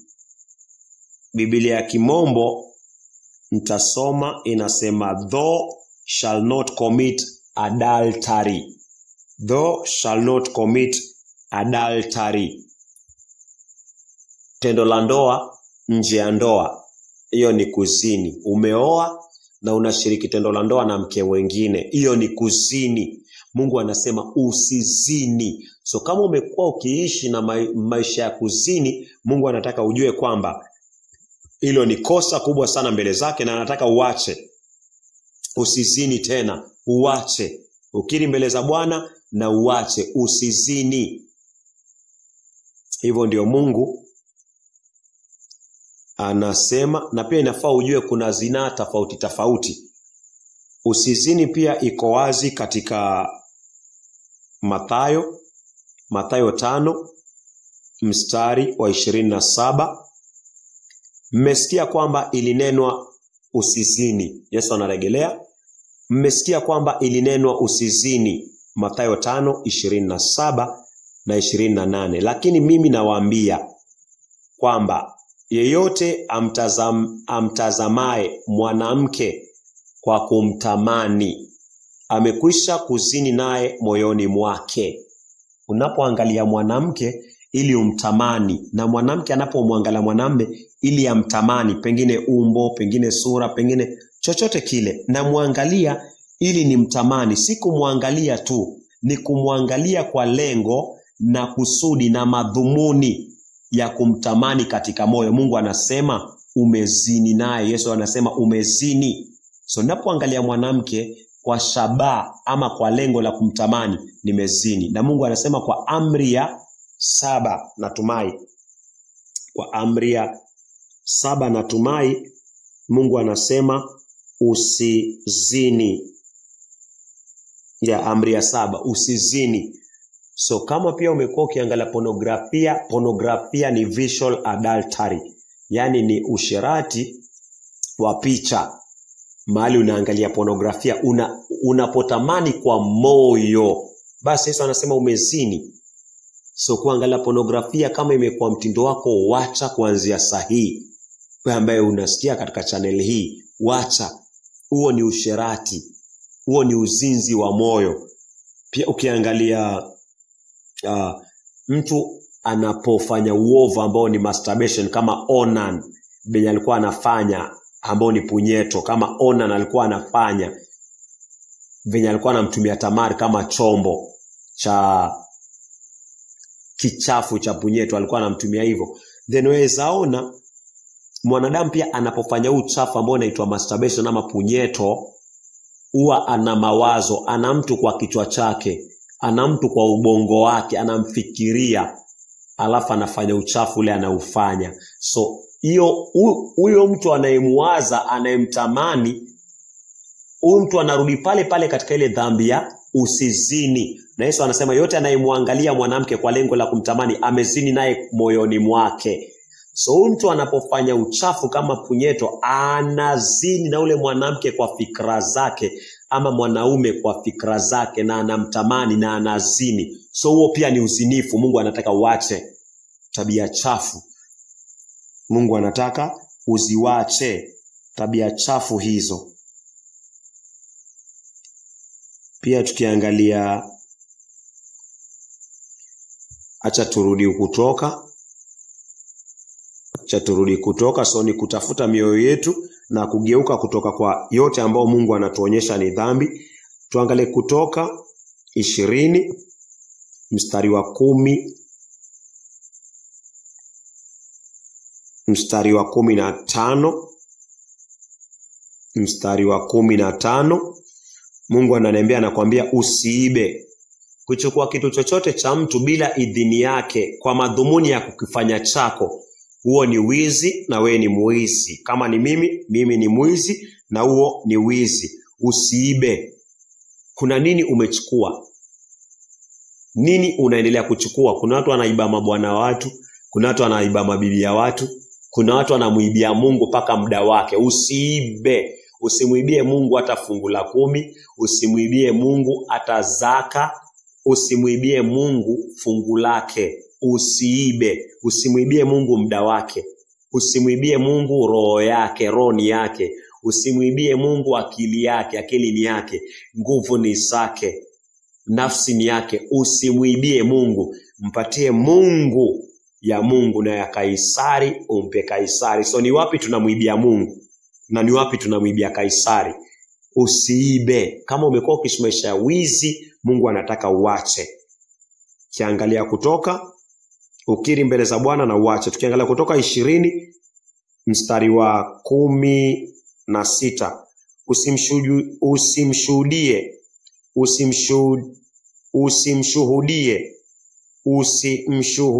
jirani yako uongo. Usimshuhudie. Yaani nisisimame niseme huyu jirani yangu amefanya hivi kama hajafanya. Nisimshuhudie jirani yangu uongo. Usimshuhudie jirani yako uongo. Ni mojawapo ya amri. Mungu anasema usiseme uongo, usidanganye. Katika njia yoyote, katika misingi yoyote, simama na kweli. Kwa sababu utakapodanganya, ukisoma Ufunuo 21 mstari wa 8, uongo ni mojawapo ya dhambi ambayo inaweka mtu jehanamu, katika ziwa la moto. Ufunuo 21:8, lakini waoga, wasioamini, wachafu, wauaji, wazinzi, wachawi, waabudu sanamu, pamoja na waongo, wale ambao wanashuhudia wanawashuhudia jirani zao katika uongo. Mungu anasema pamoja na waongo wote. Ufunuo 21:8, pamoja na waongo wote. Mahali pao ni katika lile ziwa liwakalo moto na kibiriti. Mahali pao ni katika lile ziwa liwakalo moto na kibiriti. Hii ndiyo mauti ya pili. Pamoja na waongo wote. Mahali pao ni katika lile ziwa liwakalo moto na kibiriti. Hii ndiyo mauti ya pili. Unaweza kuona venye uongo unapeleka mtu katika ziwa la moto. Ndio maana katika Kutoka 20 mstari wa 16 Mungu ananiambia usimshuhudie jirani yako uongo. So uongo isiwe sehemu katika kinywa chako na moyo wako na moyo wangu vile vile. Kama nimekuwa mtu wa kudanganya, Mungu ananiambia wacha. Kama umekuwa mtu wa kudanganya, Mungu anakuambia pia wacha. So Abraham, zidi kuangalia moyo wako, na wengine wazidi pia kutafuta mioyo yao, na wengine pia ambao wanasikiza katika mafundisho haya yaliyopuliziwa pumzi ya uhai na Mungu. Mungu anataka tujichunguze katika mioyo yetu, hizi dhambi ambazo tumekuwa tukizifanya. Tunapoendelea, Mungu anapozidi kuzifunua, endelea tu kukiri mbele za Bwana na kuachana nazo. ukiona mstari wa 17 kutoka 20 mstari wa 17 amri ya 10 hii ya mwisho, usitamani nyumba ya jirani yako. Ni katika njia gani umekuwa ukitamani nyumba ya jirani yako? Umekuwa ukimwangalia mke wake ukimtamani paka unatafuta njia kulala naye, ama mume wake unamtamani kiasi kwamba unataka ulale naye? Mungu anakuambia usitamani nyumba ya jirani yako. Usitamani mke wa jirani yako, ina maana pia mume usimtamani, wala mtumishi wake wa kiume au wa kike, wala ng'ombe wake au punda wake, wala chochote kile alicho nacho jirani yako usikitamani. Bwana Yesu asifiwe. So katika njia zozote ambazo umekuwa ukiasi haya, Mungu anataka, Mungu anakuamuru, ananiamuru niwache na uache. So ukiri mbele za Bwana na uache. Acha tuangalie kitabu cha Waefeso pia. Nazidi kutambua dhambi. Waefeso, hapa kuna dhambi ambazo Mungu anataka pia uzione. Waefeso 5 mstari wa 3, ujichunge na dhambi hizi, kama umezifanya zikiri mbele za Bwana, tubu, achana nazo. Hii ni barua inaonywa vikali kwa watakatifu. So si zaidi wenye dhambi, si zaidi wenye dhambi. Waefeso 5 mstari wa 3, lakini uasherati usitajwe miongoni mwenu, wala uchafu. Uasherati tunaambiwa usitajwe, si usitajwe. Lakini uasherati usitajwe miongoni mwenu, wala uchafu wa aina yoyote. Uko kwa uchafu wa aina yoyote, utoaji wa mimba, ufanyaji wa punyeto, kuangalia mapornografia, waambiwa wala uchafu wa aina yoyote, wala tamaa, kwa sababu mambo haya hayastahili miongoni mwa watakatifu. So Mungu anakuonya katika usherati, ananionya mimi, anatuonya katika uchafu, anatuonya katika tamaa. Mambo haya hayastahili kwa watakatifu. Wala pasiwepo mazungumzo machafu. Mungu anasema tusiwe na mazungumzo machafu. Kama umekuwa na mazungumzo machafu huko, Mungu anataka ukiri na utubu. Kutubu ni kuacha. Wala pasiwepo mazungumzo machafu ya aibu, mazungumzo machafu ya aibu, au maneno ya upuzi au mzaa. Je, umekuwa na haya? Wala pasiwemo mazungumzo machafu ya aibu, matani ya upuzi au maneno ya upuzi. Kuna watu sana kama umekuwa mtu kukaa kwa vikao, marafiki ambao wanaongea upuzi, hiyo tayari ni uovu mbele za Bwana. Mungu anasema haistahili, wacha. Maneno ya upuzi au mzaa. Mzaa ni mojawapo ya dhambi. Mungu anasema hii haitaki, mwanadamu hafai kuwa nayo. Mzaa, matani mingi ambayo hayana msingi, au mzaa ambayo haifai, mzaa ambao haifai. Badala yake mshukuruni Mungu kwa habari ya mambo haya, mjue kwamba, kwa habari ya mambo haya mjue hakika kwamba.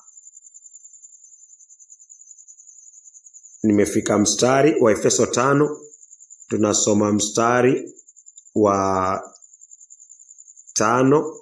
Msherati wala mtu muovu wala mwenye tamaa mbaya, mtu kama huyo ni muabudu sanamu, kamwe hata urithi ufalme wa Kristo na Mungu.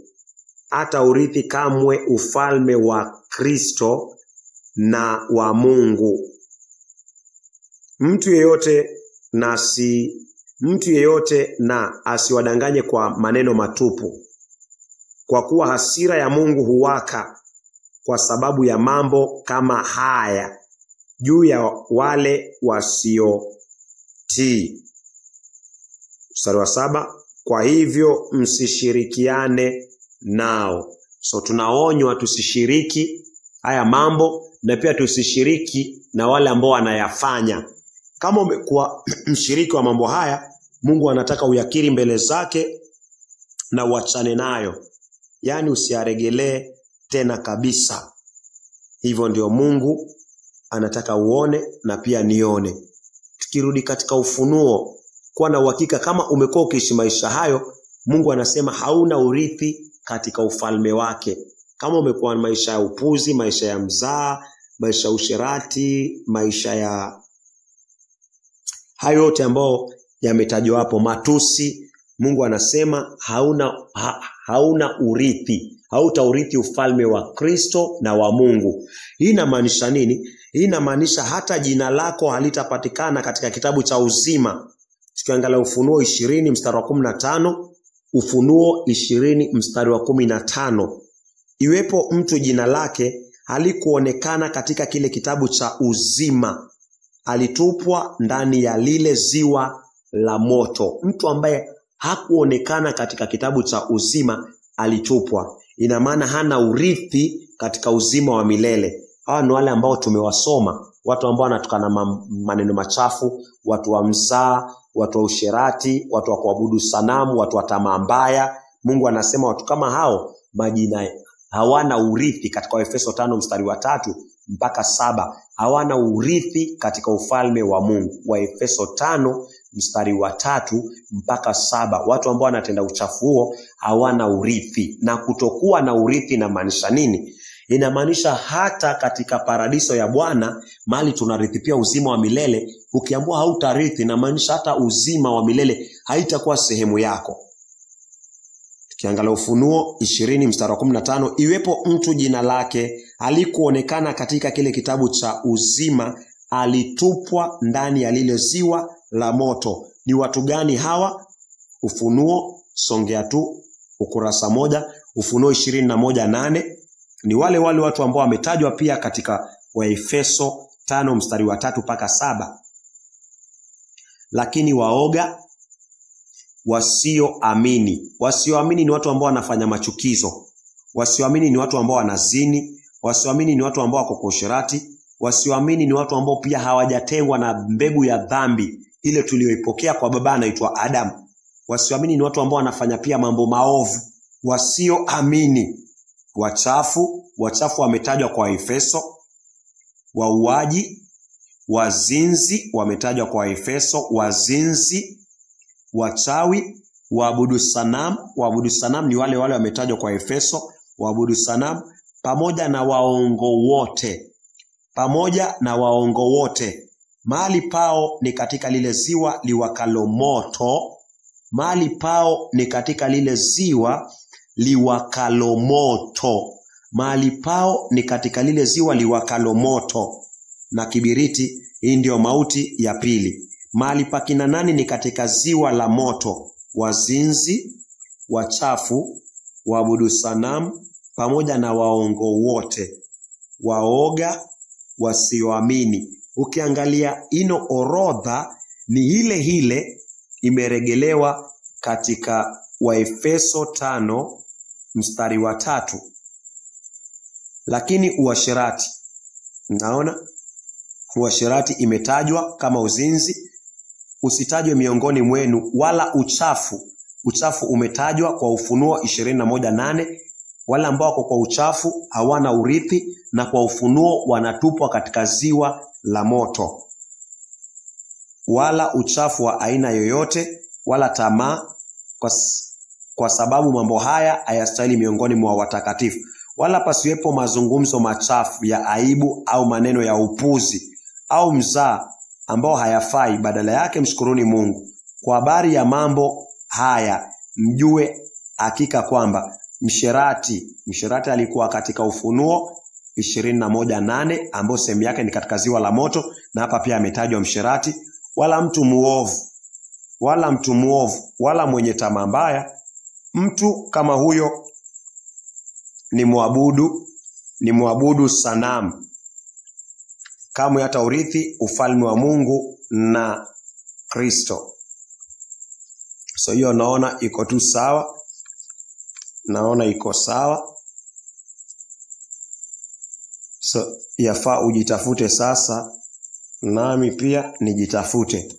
Kama nimekuwa na dhambi hizi, nijue sina urithi, na maana ya kutokuwa na urithi imekuwa wazi kwa Ufunuo 21:8. Ni kutupwa katika lile ziwa la moto, na huo si mpangilio wa Mungu kwako ama kwangu. Sasa kile ambacho Mungu anataka kwako ni ukiri huo uovu wote ambao Mungu amekuonyesha na uachane nao.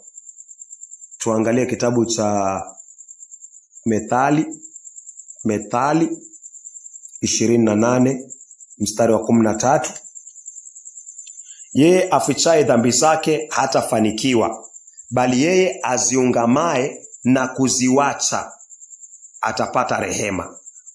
Yeye afichaye dhambi zake hatafanikiwa, bali yeye aziungamaye. Mungu anataka uziungame zile ambazo amekuonyesha kupitia amri 10, zile amekuonyesha kupitia Waefeso 5 mstari wa 3 mpaka 7, zile amekuonyesha kwa Ufunuo 20:8. Mungu anataka uzikiri na uachane nazo. Ndio maana tunasoma Methali baada ya kupata ufunuo wa dhambi ni kuzikiri. Methali 28 mstari wa 13, yeye afichaye dhambi zake hatafanikiwa, bali yeye aziungamaye mbele za Mungu, aziungamaye na kuziacha atapata rehema. Mungu anataka uziseme mbele yake na uziwache. So kuziacha inafaa uelewe, kuziacha ni kutubu. Kuziacha ni kutubu. So Mungu anataka uziseme mbele yake na uzitubu, yani uziache. Tukiwa tunamalizia katika Ezekieli 18 mstari wa 30. Kumbuka tumesoma katika Methali 28 mstari wa 13 kwamba yeye afichaye dhambi zake hatafanikiwa, bali yeye anayeziungama, anayezisema mbele za Bwana na kuziwacha. Hii kuziacha ni nini? Ndio tunaangalia. Ufanye hivyo venye Mungu anakueleza. Ezekieli 18:30, kwa hiyo nyumba ya Israeli nitawahukumu kila moja sawasawa na njia zake, asema Bwana Mwenyezi.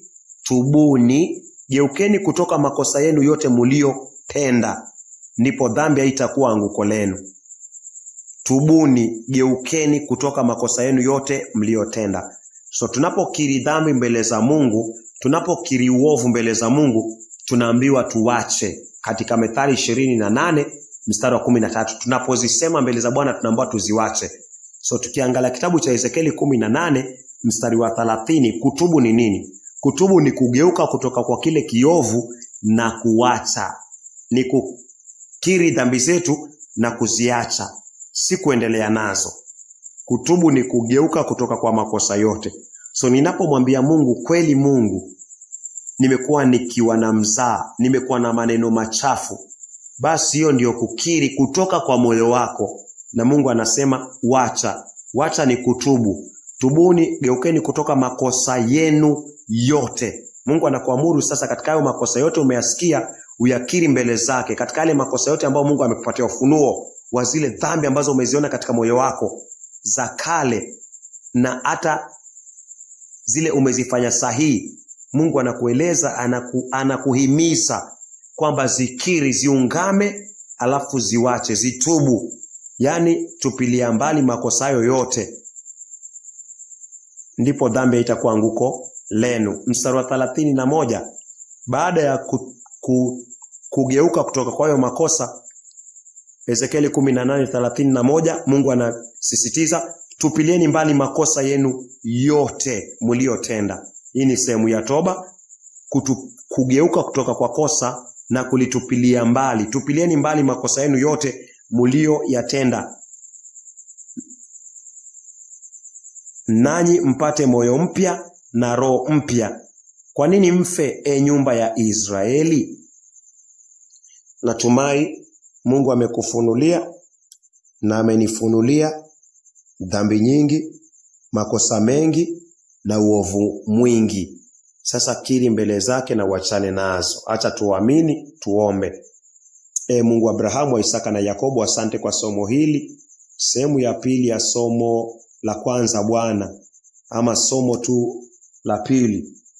Naomba Mungu kapate kujitukuza katika nafsi ya Abraham na hata nafsi ya familia yake, mke wake, watoto wake, na hata Bwana wale wengine wote ambao wako pamoja naye, na watu wa kando ambao pia Bwana wamefuatizia mafundisho haya mtakatifu wa Israeli kwa nguvu zako. Nenda ukawafundishe Bwana, kawafunulie kila uovu ambao umejificha katika mioyo yao, katika giza ya vilindi vya mawazo yao. Kawafunulie na amri zako takatifu Bwana kupitia neno lako, ambao neno lako ni amri yako Bwana. Ndio ukawapatie rehema Bwana. Ndio ukawapatie huzuni ya kiungu na toba Bwana. Wayakiri kwa mioyo yao yote kwa machozi mingi, na kugeuka kutoka kwa kile kiovu na kukutazamia wewe mwana kondoo wa Mungu Yesu Kristo. Mungu turehemu na utusaidie. Wale ambao Bwana watasikia ujumbe huu, wacha ukawaadhiri Bwana na ukawabadilishe katika jina la Yesu Kristo. Tumeomba tukiamini. Amen. Mungu akubariki.